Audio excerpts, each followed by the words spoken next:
Human beings have always looked at nature and searched for patterns.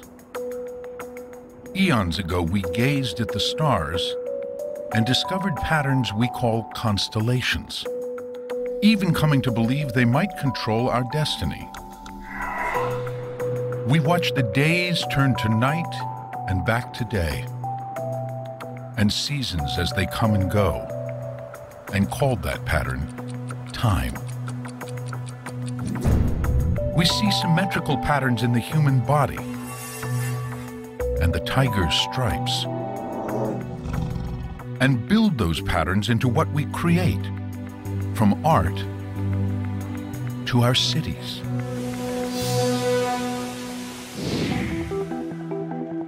But what do patterns tell us? Why should the spiral shape of the nautilus shell be so similar to the spiral of a galaxy, or the spiral found in a sliced open head of cabbage? When scientists seek to understand the patterns of our world, they often turn to a powerful tool, mathematics. They quantify their observations and use mathematical techniques to examine them, hoping to discover the underlying causes of nature's rhythms and regularities. And it's worked, revealing the secrets behind the elliptical orbits of the planets to the electromagnetic waves that connect our cell phones. Mathematics has even guided the way, leading us right down to the subatomic building blocks of matter. Which raises the question, why does it work at all? Is there an inherent mathematical nature to reality? Or is mathematics all in our heads?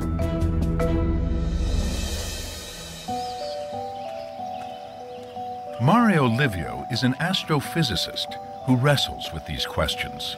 He's fascinated by the deep and often mysterious connection between mathematics and the world.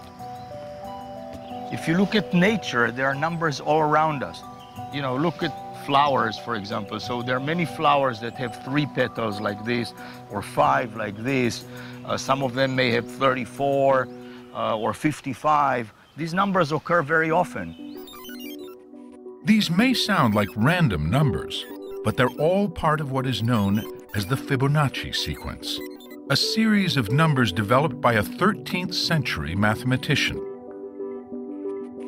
You start with the numbers 1 and 1, and from that point on, you keep adding up the last 2 numbers. So 1 plus 1 is 2. Now 1 plus 2 is 3. 2 plus 3 is 5. 3 plus 5 is 8. And you keep going like this, 5 plus 8. Today, hundreds of years later, this seemingly arbitrary progression of numbers fascinates many, who see in it clues to everything from human beauty to the stock market. While most of those claims remain unproven, it is curious how evolution seems to favor these numbers. And as it turns out, I mean, this sequence appears quite frequently in nature. Fibonacci numbers show up in petal counts, especially of daisies. But that's just a start. Statistically, the Fibonacci numbers do appear a lot in botany. For instance, if you look at the bottom of a pine cone, you will see often spirals in their scales. You end up counting those spirals. You will usually find a Fibonacci number. And then you will count the spirals going in the other direction, and you will find an adjacent Fibonacci number. The same is true of the seeds on a sunflower head.